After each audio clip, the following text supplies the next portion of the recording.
a code red for humanity. Curb emissions and dramatically reduce consumption or face a world that is fundamentally different. When Kermit the Frog sang, "It's not easy being green," I want you to know that he was wrong.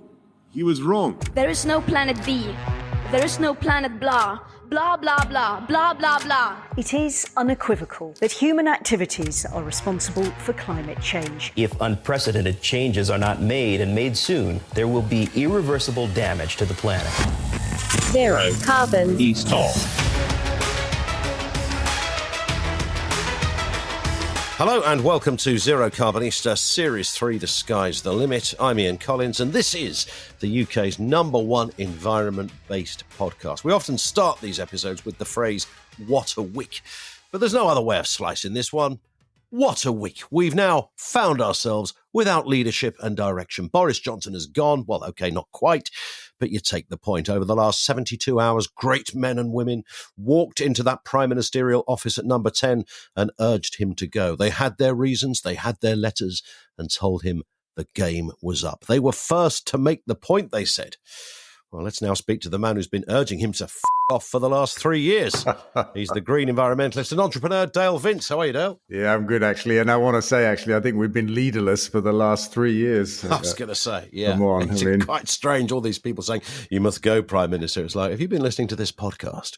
Because, the message has been loud and clear. And it's kind of happened. I mean, what's your first reaction to this? I'm bemused, right, that so many Tory MPs suddenly couldn't stand him being prime minister any longer. You know, I guess they reached their own tipping point, and that last lie about not knowing about Pincher the Pincher just pushed them over the edge, right? And this is Johnson at his most classic Johnson, I suppose. I was going to say stupid, but he didn't need to lie about it. He could have just said, yeah, I appointed the guy. I thought everybody deserved a second chance. Let's move on. But he didn't. He pretended he didn't know. Another stupid lie. And this one killed him. Yeah, that's it. And then, of course, from your perspective, I mean, when you start to think about replacements, I don't know if you've even started to delve into the list, but it's got to be somebody who's going to tick the boxes you've been asking for ages, forever. Oh, my God. What a lineup, though, right? What an identity parade of misfits and wallies and incompetence and unqualified people we have in the running. And now the Tory party themselves will choose our next prime minister. I mean, that's happened before. They seem to do that all the time. Yep. And I just don't see any good choices in there, actually. And maybe Rory Stewart, actually. I quite liked him last time he ran for it. I think that man makes a lot of sense. There is that kind of sense at the moment that the green agenda, let's call it that, is going to be put on the back burner because of other things, even though they're all ultimately interlinked in so many ways. But you can see the thinking of a politician or the team around them going, okay, we'll come back to the green stuff once we've got this sorted out. I think it could become a football of the contest itself, because you've got Steve Half-Baked Baker standing as an anti-green candidate for the leadership or the prime ministership of the country. This guy's ferociously anti-green stuff. And I think we could see green issues become an actual issue of the leadership race itself, which would be unfortunate. But, the Tory party is at war with itself over so many things, right? Brexit, green stuff. I mean, you name it. So we shouldn't be surprised. Steve Baker. As my old nan used to say, Dale, what a tosser. Yeah. I was thinking the other day of saying to you, as your old nan would have probably described them, they're a bunch of right?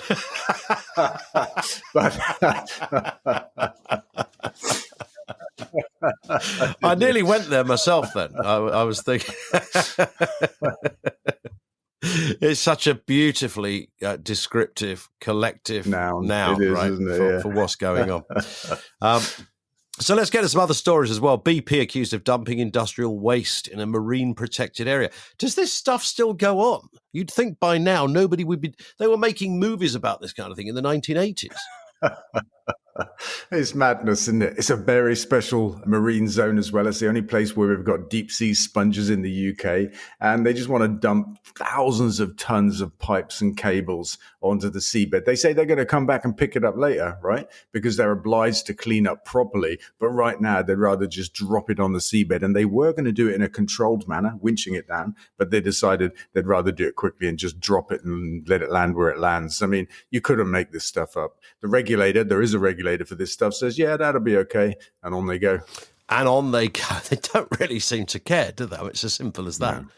No, they don't. They made $5 billion in the first quarter of this year from crazy international energy prices, and they can't afford just to lower that stuff onto the seabed. They haven't got time. Here's a question from Simon on Twitter. Why do you reckon Simon Jordan was so angry with you? What a fantastic interview. This would have been your appearance in the week on TalkSport, right? Yeah. I mean, I don't know why, right? But it seems to happen every time I go on there. I mean, some people are saying that I trigger him, which is quite amusing. But yeah, he goes off like a 9-bob rocket every time I'm in the studio. He's like, oh, we shouldn't be talking about this. You shouldn't be having the oxygen of publicity. And he repeated that about 6 times before I said to him, well, let me speak then, because I am here. What was his problem? What was he arguing with you about? He'll argue with me about everything, right? But in this particular case, it was about Formula One, which was disrupted by the Just Stop Oil protesters. Obviously, he was against it. I was for it. But after the show, we were chatting, and Jim said something to me, and I'm like, oh, Jim, you were down the middle. Me and Simon, of course, we were on the other side of the discussion. And so I was, no, we're not. I'm like, come on, we just spent like 30 minutes arguing. Of course we are. And in the end, we pared it down, and I had to say to him, look, you actually think it was a wrong thing to protest there? And I thought it was okay. So we are disagreeing, right? And he was like, well, okay then. Yeah. So, this man just wants to argue with me. But did you part with a handshake? Yeah, I mean, I don't dislike him. I said that to him. I like to be on the show. I like them both, Jim and Simon. But Simon seems to think it's his job to, to argue against me, to interrupt me, to kind of have a little battle with me. I don't know if it's in his own head or is in his job description. Honestly, don't know. But there we were again on TalkSport talking about the climate crisis and fossil fuels, and I loved it, and he hated it. Did you go into the studio? Yeah, I was in the studio, yeah.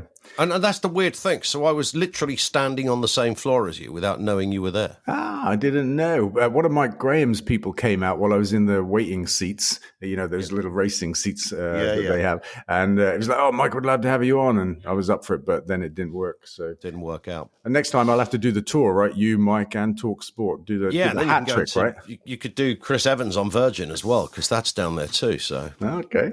That's it, yeah. There's a whole crock of delight.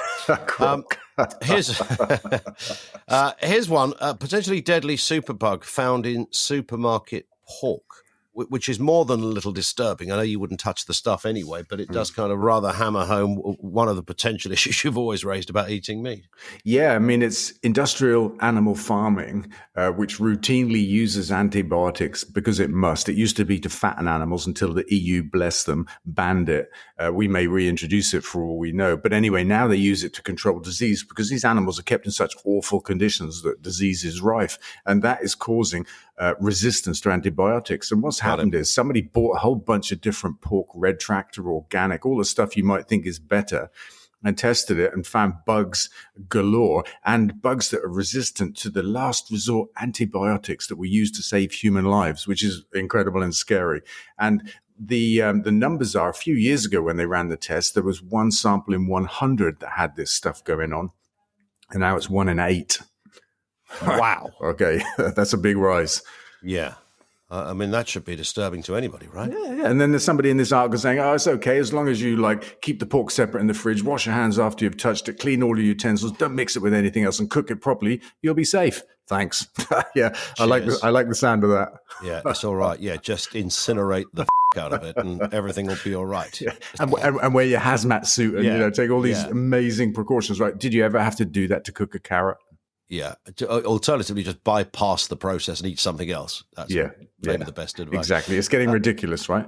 Question in from Pam on Facebook. Are the government's net zero plans now in tatters? We just sort of half touched on that, but very serious question. Is net zero, it's that phrase that seems to really upset a lot of Tories, the Steve Bakers of this world. It's the net zero thing, which they think is kind of like a religion and almost a joke. And you're kind of forced to wonder whether one of those new leaders will, as we said before, stick it on the back burner. Yeah, I mean, look, the government have got net zero targets, but they haven't got a plan to get there. They haven't got a plan that's going to get us there. The Climate Change Committee made this clear last week. We're going to fall short by at least 30%, even if they deliver on what they've currently said they're going to do, which they very rarely do. Yeah. So, I mean, they don't have a plan to get to net zero. But even so, yeah, you're right. It triggers a whole bunch of Tories who think that we do too much on the green side of life.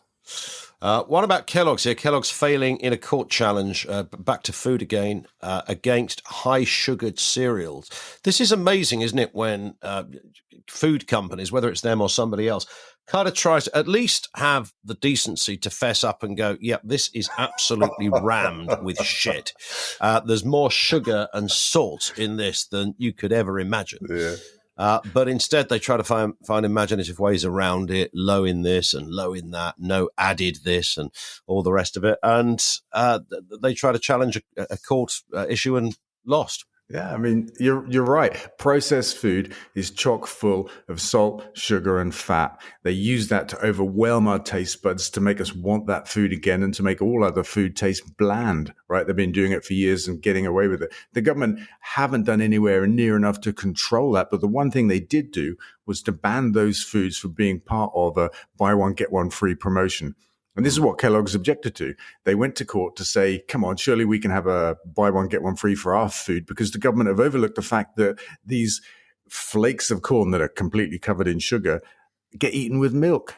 Yeah. That was their argument. They get eaten with milk, therefore it's not all bad. It gets diluted a little bit, and the judge threw that out. And Kellogg's, I think that's like saying I eat KFC for breakfast, but I have a carrot with it, isn't it? And it's just a ridiculous argument. Or a glass of water, right? I have a glass of water with it, so it's okay. Come on.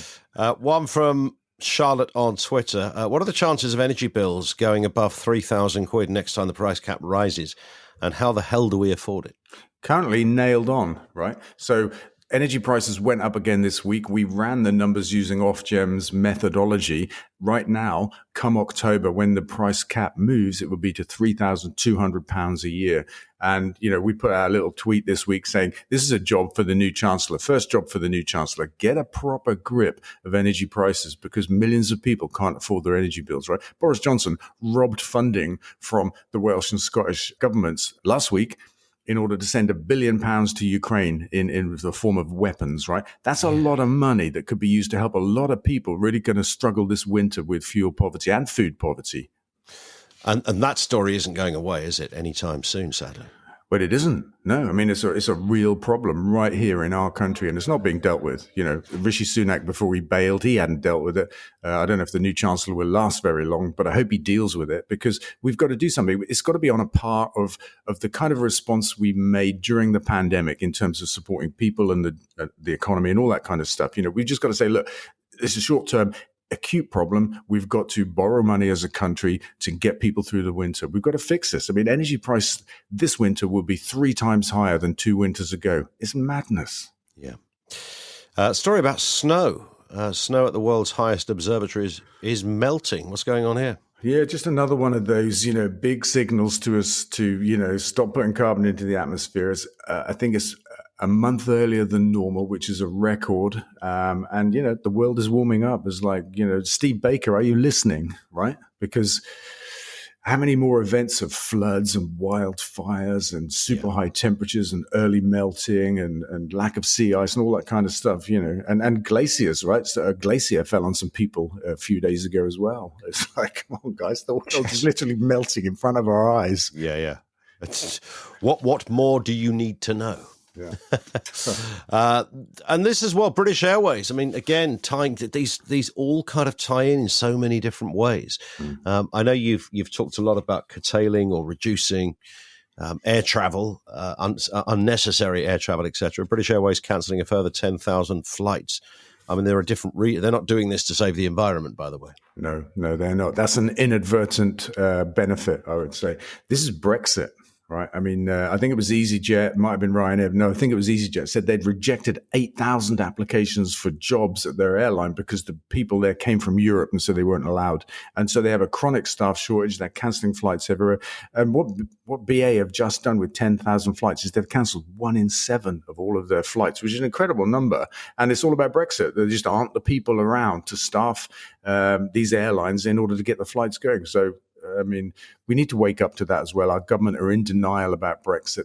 there was a report last week. We've seen a 20% drop in exports to the EU. The economic impact is bigger than what we suffered from the pandemic. I mean, when are they going to wake up and admit the fact that trade and our economy has suffered from Brexit, and we have chronic staff shortages, and the whole country is kind of grinding to a halt, right? We've just added Brexit to the pandemic, to the energy crisis, and we've got this perfect storm of bollocks. I wonder if, because one of the other things that's dividing the debate on the new leader of the Tory party is whether, does it have to be a Brexiteer that goes in? Because Boris was a Brexiteer. He wasn't really, but, said he was. Yeah. So does it have to be somebody? Does it even matter? And, of course, people on the Brexit side are going, if you put, I don't know, Ben Wallace in there, even Liz Truss, these were Remainers, and that would be a very bad thing because they think, well, they're just going to try and take us back in. I don't think they are. I mean, even the Labour Party have now said, we're not going to take us back in, and said we're not going to even agitate for that. That's true. And the moment that Keir Starmer made that announcement, Boris Johnson quits. So you kind of think, hang on, are we going to end up in a curious situation where we have a Remainer Prime Minister who is more EU friendly than the Labour front bench, who's now nailed their colours to the mast?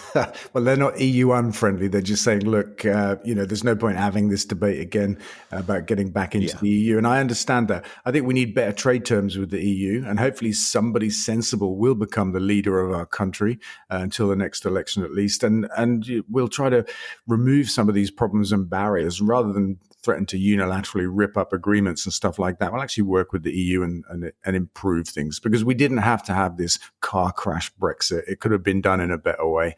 But let's see what happens. I spoke to a kind of an EU guy, used to advise William Hague, I think Theresa May as well. Really top of his game, this guy, in terms of knowing, what happened with the Boris deal. Because, I mean, essentially, Theresa May got some kind of deal and Boris just used the same deal. That's right. And said that, and because it was Boris shouting it very enthusiastically, everyone was like, oh, that's fantastic. And then, of course, he looked at the bits of it and got rid of stuff. So he tore up his own deal, as it were. It's just an absolute nonsense. And there are options they could go for. I mean, it's the single market thing. They could do that. They don't have to pursue free movement of people, but it would probably join us up to other institutions. And it's this kind of strange evangelical, at all costs, we must have nothing to do with the EU. It's like a bloody religion. Yeah, it is like a cult, right? Yeah. And it's driven us to a very bad place, But I think they duped a lot of people in our country in the course of the, the campaign to get out of Europe. Obviously, with a lot of false promises, like the 350 million a week to the NHS, and claims of this, that, and the other, like they need us more than we need them, and God knows all of that stuff. A lot of people were duped. Experts were rubbished, weren't they? It was like, we don't need to hear from experts; it'll be fine. Don't need any experts. We've got what positivity. Everything. Right. There is like that. everything. Yeah. So hopefully these things will swing around, and we know we needed experts during the pandemic. We valued them then, and we'll see the true effects of Brexit soon enough. Right? Some of us can see it now, but the general population not quite yet. And we'll see what happens. But it's an enormous trading bloc, 600 million people. On our doorstep. It's got unified standards. If you're in there, it's very easy to trade. If you're out there, it isn't. I mean, Not that's so what. easy. And actually, a 10-year-old could have worked that bit out. But that's right. Climate change good for UK wine production. Is this a positive story or a terrible story? I think it's one of those cute little ways to look at a f***ing catastrophe, right? At least we can make wine here. It's like saying, well, at least the summers are warmer. Is it? It's in that category, is it? Yeah, it's like that. And a final question from Jim, who says, I know you've planted your own trees, Del, but what's your view on co-foresting? Should all companies be getting involved? What is co-foresting? I don't know. Oh. Okay.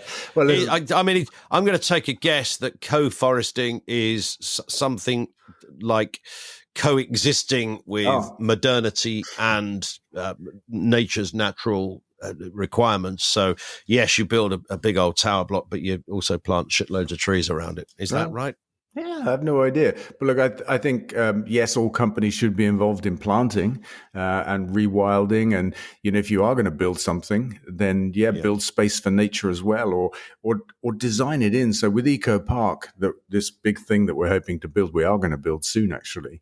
We've got kilometers of hedgerows, thousands of trees, a new wetland area. And we're going to have a 20% biodiversity boost on a 100-acre site where we'll also have 4,000 job business park, a sports stadium, a hotel, and all kinds of other stuff. You know, it is possible to develop and build things and make room for nature. So I'm up for that. There it is. That's it for this episode, Dale. Have a cracking week, and we'll speak in 7 days. Well, that one flew by, didn't it? Flew by.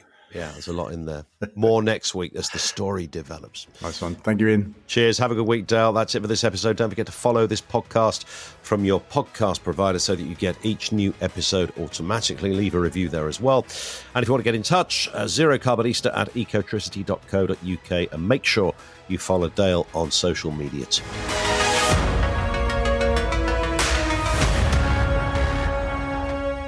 Zero Carbon East of.